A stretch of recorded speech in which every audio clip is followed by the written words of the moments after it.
안녕하십니까. 구본철입니다. 지난 토요일 날 여러분에게 공개적으로 밝혔습니다.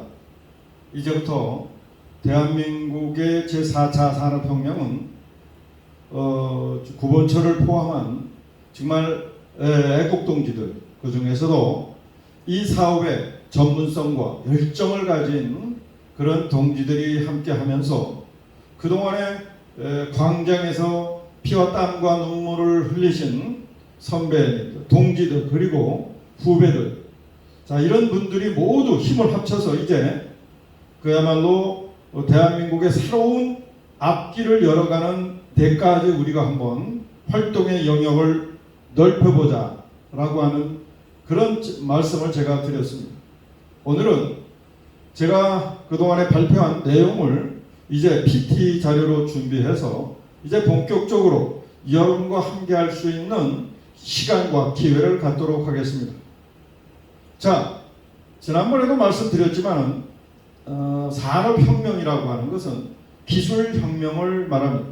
즉 기술이 뒷받침이 되어서 산업의 생산성과 그 다음에 그 크기가 비약적으로 발전했을 때 우리는 그것을 산업혁명이라고 얘기를 정의하고 있습니다.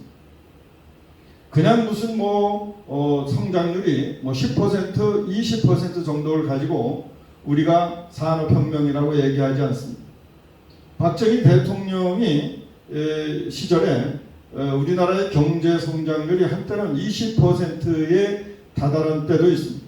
물론 그때 우리도 한강의 기적 또는 산업혁명이라고도 얘기할 수 있지만 엄밀한 의미에서의 산업혁명은 즉 글로벌 차원에서 공통적으로 인식될 수 있는 산업혁명이라고 하는 의미는 완전히 새로운 기술로 산업의 구조와 그 다음에 그 생산 규모, 생산 속도 이런 것들이 기대 이상 기적적으로 이제 발전하고 증가할 때를 우리가 산업혁명이라고 말할 수 있습니다. 지금까지 인류는 1800년대 영국에서 일어난 제2차 산업혁명, 사실은 전기기관차를 만들어서 이루어진, 간단하게 말씀드리면 물류혁명이었죠. 그런데 이 전기기관차의 발명으로 인해서 사실상 영국이 세계적으로 산업혁명의 중심지가 되었는데 우리가 이런 생각을 우리가 지식적으로 살펴보지 않으면 모를 수 있습니다. 제1차 산업혁명, 즉 기술혁명, 전기혁명으로 폭발적으로 일어난 산업은 과연 무엇이었을까? 그것은 바로 섬유산업이었습니다. 영국에서 발전된 이 섬유산업이 전기기관차로 인해서 영국 땅은 물론이거니와 전 유럽으로 이제 전파되는, 그래서 영국의 섬유산업이 폭발적으로 증가했다고 하는 그런 사실이었습니다. 물론 그 당시에 전기기관차는 없었죠. 새로운 기술이 개발된 것입니다. 자, 이제 제18세기가 그랬고요. 이제 제19세기가 들어오자 이제 전기가 발명이 되었습니다. 이 전기로 인해서 우리가 간단하게 쉽게 얘기하면 미국의 컨베어 벨트, 즉 포드 자동차에 컨베어 벨트 대량 생산 체계가 갖추어졌다 이렇게 얘기할 수 있습니다. 그 당시부터도 또 이제 로봇, 기계적인 로봇가 이 대량 생산에 또한 역할을 했던 것이죠. 우리는 이것을 제2차 산업혁명이라고 얘기합니다. 물론 1차나 2차나 끊어진 것이 아니라 전기기관차는 이제 말하자면 자기 부상열차, 고속전철까지 발전해 온 것이죠. 전기는 그 과거에는 수력전기 또는 풍력 이런 것이었다가 이제는 석탄이라든지 이렇게 석화 원료, 더 나아가서는 지금은 원자력, 태양광, 풍력, 발전된 풍력 이런 차원으로 발전해 가고 있습니다. 말하자면 에너지원이 변화되고 있는 것이죠. 자, 이걸 통해서 이미 이 산업은 전기, 그 다음에 이동수단 같은 것들은 이미 공기와 또는 뭐 우리가 일상적으로 먹는 물과 같은 그런 존재가 되어버렸습니다. 보통 일반화되었다는 뜻입니다. 이제 20세기에 들어서 이제 우리가 여러분이 갖고 있는 핸드폰을 중심으로 컴퓨터를 중심으로 정보통신 기술이 발전하기 시작했습니다. 자, 1차, 2차, 3차를 거쳐오면서 인간 개인에게 집중하는 방향으로 기술이 발전해 오고 있는 것입니다. 1차나 2차나 이것은 특정한 개인의 어떤 편리성이나 이익을 위해서 구체적으로 발견된 것은 아닐 수 있습니다. 그러나 이 정보통신은 이제 여러분이 갖고 있는 이 핸드폰까지 온 것이죠. 이제 이 핸드폰이 점점 발전해서 인간과는 도저히 뗄 수 없는 휴대폰이 될 수 있고 정보통신의 콘솔 중심 제어 역할을 하는 그런 기능까지 갈 것입니다. 이제 바야흐로 제4차 산업혁명을 얘기하고 있습니다. 여러분 한번 보십시오. 1차나 2차나 3차나 인간이 참 그동안에 지구에서 생명을 싹 틔우고 생존해 오면서 부족했던 여러 가지 물질적 그 어려움 이걸 극복하기 위해서 인간은 노력해 왔던 거고 그것이 문명의 이기 즉 산업혁명의 결과로 나타난 것입니다. 이제 어느 정도 인간의 편리성은 만족된 수준에 온 것 같습니다. 이제 AI로 인간의 욕망은 한없이 뻗어나가고 있고 이 AI를 통해서 인간이 궁극적으로 생각했던 것까지도 달성하려고 생각 중에 있습니다. 그것은 무엇일까요? 그것은 바로 인간이 120살 아니 그보다 더 긴 세월 동안 오래오래 그것도 건강하게 살아가는 것이 아닐까요? 한번 여러분 생각해 보십시오. 인간이 건강하지 않고 뭐 80살서부터 병원에 누워서 20년, 30년 뭐 최근에 들어서는 명예로운 죽음 서약까지도 있다고 하지만 인간의 그렇다고 해서 인간이 빨리 죽는다고 하는 것은 참 그건 상상할 수 없는 일이죠. 하여튼 살 때까지는 건강하게 살아가는 그런 인간의 본연의 욕심을 누가 부정할 수 있겠습니까? 그렇다면 지금까지 인간은 욕심은 즉 산업혁명의 방향은 인간의 그 생명 연장을 간접적인 그 목적으로 하고 있었겠지만은 근본적인 그 산업혁명의 목적은 인간의 이 몸을 둘러싸고 있는 인간이 먹고 마시는 그런 문제를 해결하는 방향으로 지금까지 진행해 왔던 것입니다. 그런데 제4차 산업혁명은 이제 전문가들이 지금까지 초연결 사회, 뭐 AI 사회 이렇게 얘기를 하고 있습니다. 생각해 보십시오. 초연결 사회나 AI 사회는 과연 전기기관차나 전기나 정보통신 기술과 같은 완전히 그동안에 존재했던 기술을 뛰어넘는 새로운 기술을 가지고 이루어지는 것일까요? 저는 그렇게 생각 안 합니다. 초연결 사회라고 하는 것은 현재 인터넷에 조금 더 발전된 어쩌면 조금 더 발전된 형태로 우리가 생각할 수 있습니다. 그런 차원에서 제4차 산업혁명의 정의는 지금까지 나온 정의를 우리는 덮어놓고 이제 지금부터 제가 여러분들에게 말씀드리는 새로운 정의를 저와 함께 새로 만들어 가보는 것도 좋을 듯 싶습니다.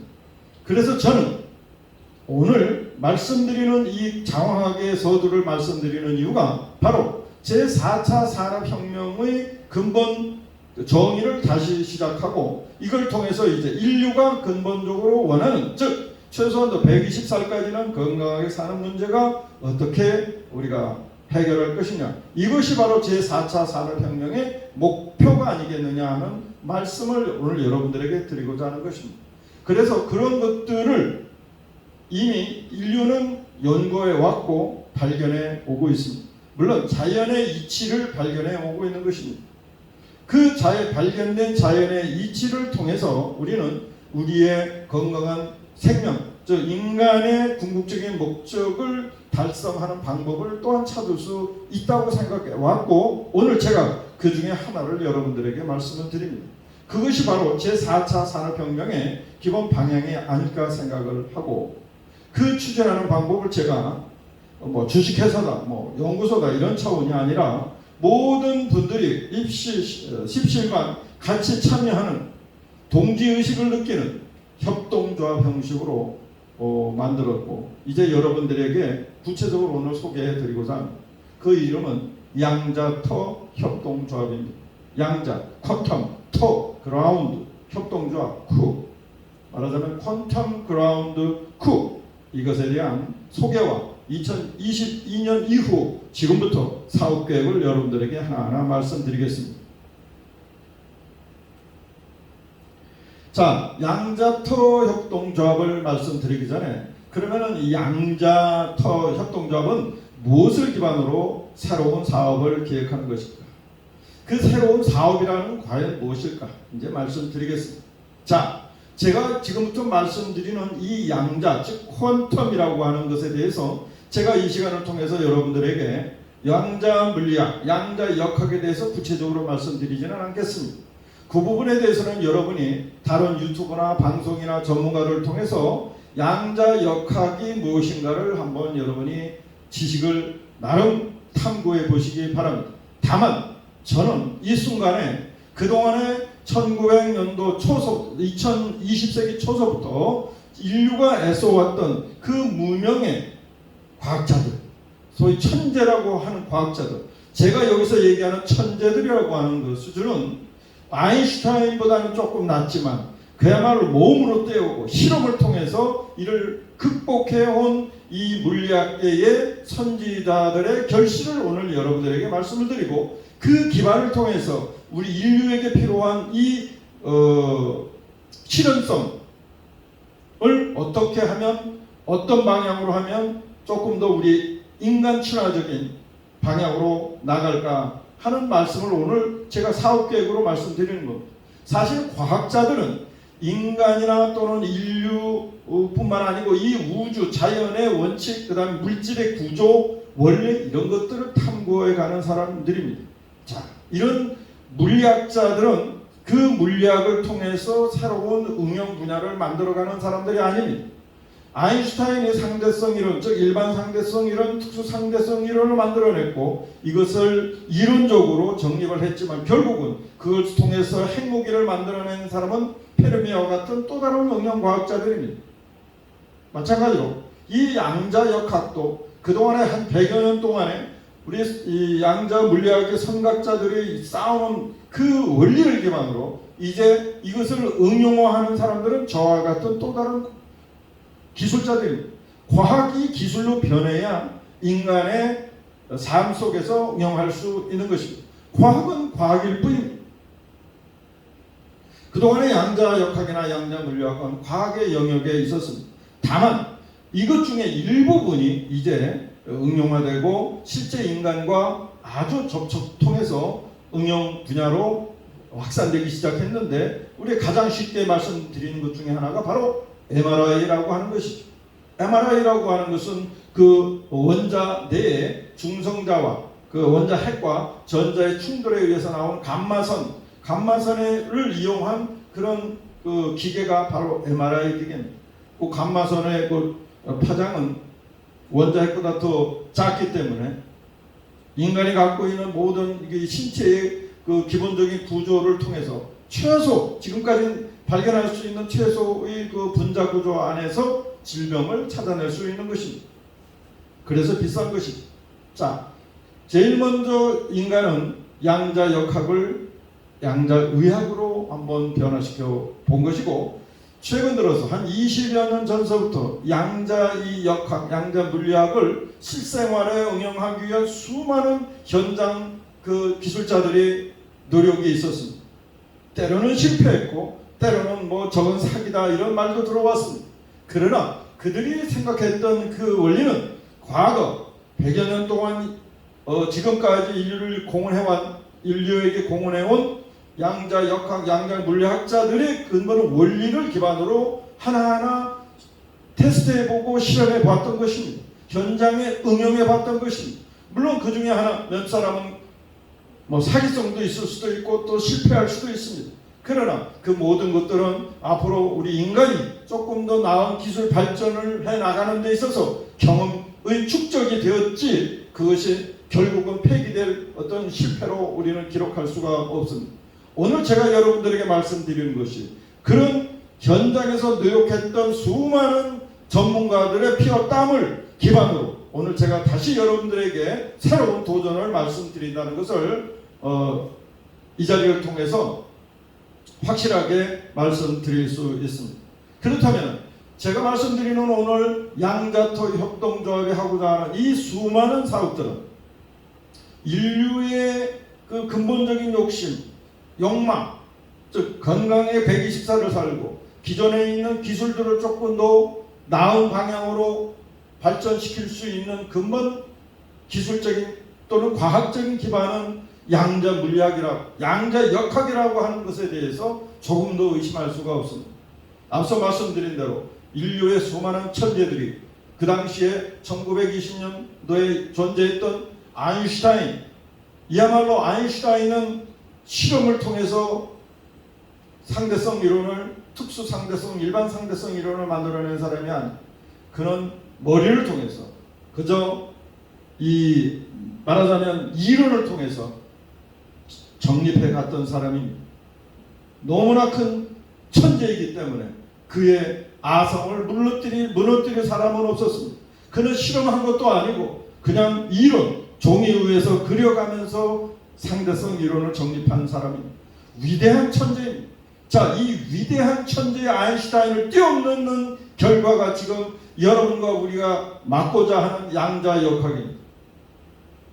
보라든지 하이젠베르크라든지 또는 뭐 드브로이라든지 슈레딩거, 맥스웰, 이 수많은 소위 아인슈타인보다는 낫지만 그나마 인류에게 공헌했고 현재 중고등학교, 대학교 교과서에서 사용하는 수많은 그 양자 물리학의 이론들이, 전기학 이론들이 또는 원자 관련된 이론들이 그들의 아인슈타인과 같은 페이퍼에서 나온 것이 아니라 현장의 실험을 통해서 나왔다는 것이 우리가 지금 이 순간에 그것을 믿고 이제 응용 분야로 나아가고자 하는 것입니다.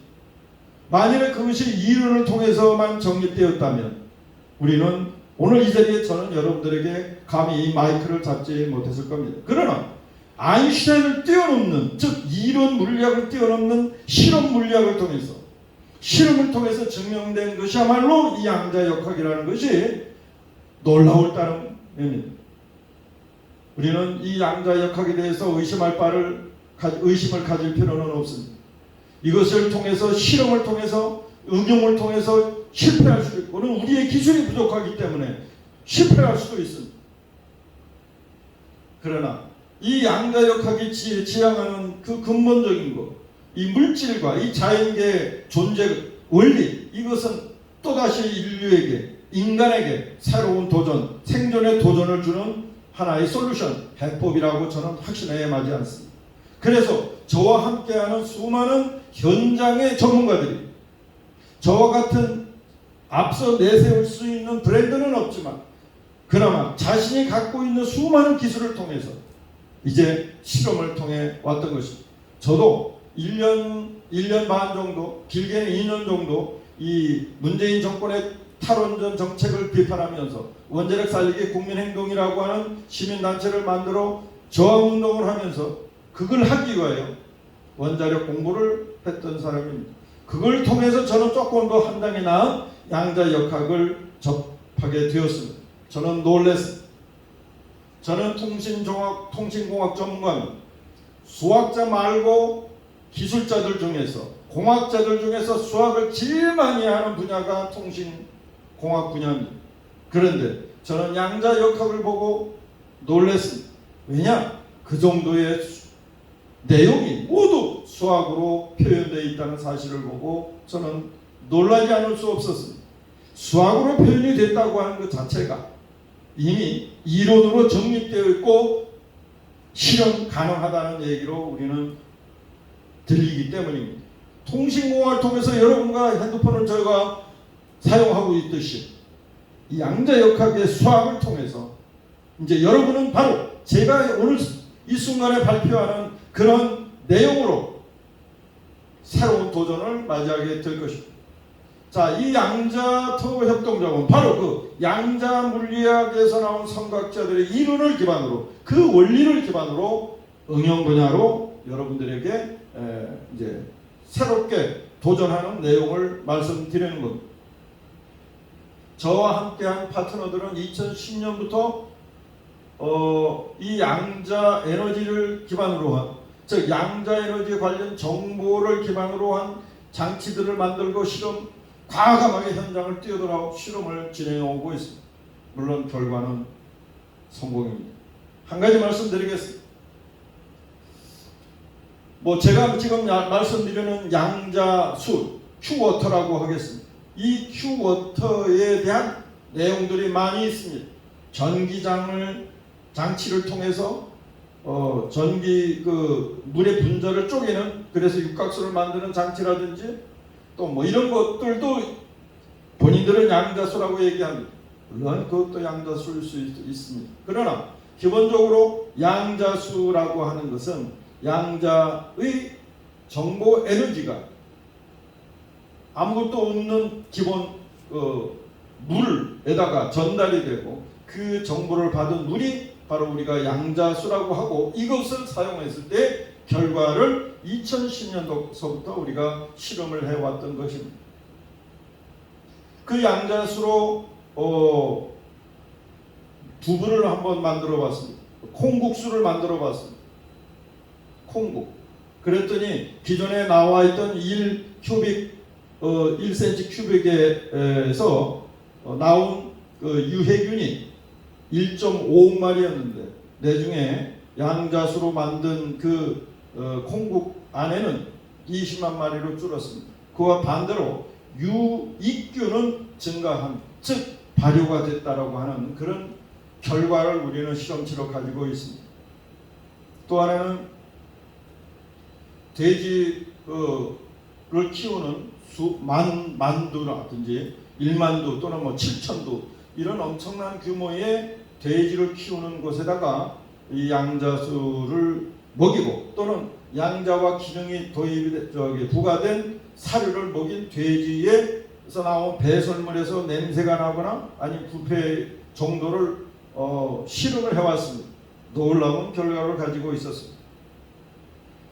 또 다른 철갑상어를 양식하는 그 물을 민물인데 그 양자수로 했을 때 철갑상어의 치어의 생존율이 많게는 3배까지 늘어난다는 그런 놀라운 결과도 가지고 있습니다. 이제 그래서 이러한 실험적 결과, 현장의 결과를 가지고 저는 이제 새로운 용어를 통해서, 정의를 통해서 여러분에게 새로운 사업의 도전을 말씀드리고자 하는 것입니다. 그것은 양자 정보통신 기술입니다.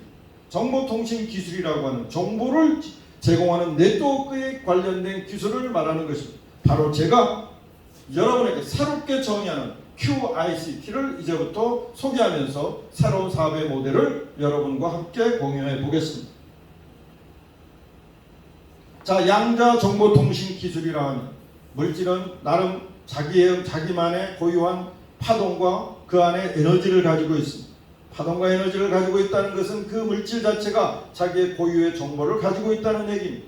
자, 이 에너지 정보를 또 다른 물질로 이전했을 때 과연 이 A에서 B로 이전하는 이 정보를 통해서 이 B가 A의 정보를 가지고 있고 이에 관련된 성질을 가지고 있을까, 우리는 무척 궁금했던 것입니다. 양자역학의 이론에 의해서 이것은 사실입니다. 그런 새로운 기능을 가지고 있었습니다. 앞서 말씀드린 대로 콩국을 만든 그 양자수는 일반 물에게 넣은 그 정보는 바로 CO2, 이산화염소의 정보를 넣었던 것입니다. 우리 물은 지금 이산화염소의 소량을 넣어서 살균을 하지만 우리는 CO2가 가지고 있는 정보만을 추출해서 그걸 네트워크, 텔레커뮤니케이션 네트워크를 통해서 물에다가 이전을 하고 그 물을 콩국을 만드는 데 사용했을 때 유해균이 1억 5천 마리에서 20만 마리로 줄었다고 하는 놀라운 결과를 가지고 있는 겁니다. 자, 이런 기술적인 원리를 이제 산업에 응용하는 것이 저희 양자토 협동조합에서 하고자 하는 내용입니다. 자, 그냥 간단하게 말씀드리면 요 왼쪽에 있는 그 모양이 최근 들어서 나온 원자의 모양입니다. 과거에는 원자핵과 그리고 꼭 마치 그 우주의 그 별들이 위성이 도는 것처럼 전자의 모양을 가지고 있는 것처럼 만들었지만은 지금의 원자의 구조는 원자핵과 띠구름과 같은 이런 에너지가 감싸고 파동이 감싸고 있는 형태로 이루어졌다는 것, 이것을 우리가 새로운 기술의 발전이라고 보면 되는 겁니다. 자, 우리가 가지고 있는 QI, 즉 QICT와 그동안에 시중에서 많이 나온 Q 양자 에너지와 관련되어 있는 내용이 많이 있습니다. 물론 지금 양자 역학과 관련된 응용 분야는 아까 말씀드린 대로 양자의학, 즉 MRI와 같은 이 실질적인 그 기술 분야가 있을 수 있고, 또 하나가 양자 컴퓨터가 실용화될 수 있고, 그것을 지금 국가 차원에서 만들어가고 있습니다. 우리는 또 다른 차원으로 접근하고 있다는 것을 분명하게 말씀드리는데, 이 또 다른 차원의 접근은 바로 현장에서 있었습니다. 말하자면 양자 섬유 같은 거 여러분이 들어보셨을 겁니다. 양자 엔진오일, 양자 냉각수, 양자 관련되어 있는 그 장치들, 그 육각수 만드는 장치들, 이런 것들은 전기 전자적 그런 기능 작용에 의해서 분자를 쪼개는, 소위 말해서 분자 구조를 변화시키는 형태이기 때문에 분자과학이라고도 얘기할 수 있고, 또 아주 좋은 물질, 양자 어떤 좋은 물질을 추출해서 그것을 섬유에 입히는 양자 섬유 같은 것들은 그것도 역시 분자과학이라고도 말할 수 있습니다. 그러나 근본적으로 우리가 양자 역학 또는 양자 에너지 정보공학 또는 양자 ICT 이렇게 말을 하려면 에너지 정보가 들어가야 하는 것입니다. 분자가 아니라 정보, 이것에 여러분 조금 더 관심을 기울여 주시기 바랍니다. 그동안에 우리가 만들어서 실험해오고 현장에 십수년 동안 적용해왔던 것은 바로 이 퀀텀 ICT 모뎀에 아주 좋은 정보를 놓고, 이것이 소위 말해서 전기통신망을 통해서 또 다른 어떤 예로 물 양자수를 담고 있는 금속 통에다 전달되든지, 또는 체인버라든지 냉장고라든지 이런 식으로 적용을 통해서 이 물통에 있는 또는 그 체인버에 있는 물질이 안에 물건에 양자 정보가 들어가는 이런 새로운 기술입니다. 여러분 놀랍지 않습니까? 자, 이런 양자 정보 통신 기술이 진행이 될 때 그러면은 어떤 분야로 적용이 될까? 놀라지 마십시오. 전체 산업으로 다 적용이 가능합니다. 그래서 우리는 이것을 제4차 산업혁명의 핵심 기술이라고 여러분에게 말씀드리는 겁니다. 괜히 말씀드리는 게 아닙니다. 다음 분야는 제2편에서 또 말씀드리겠습니다. 감사합니다.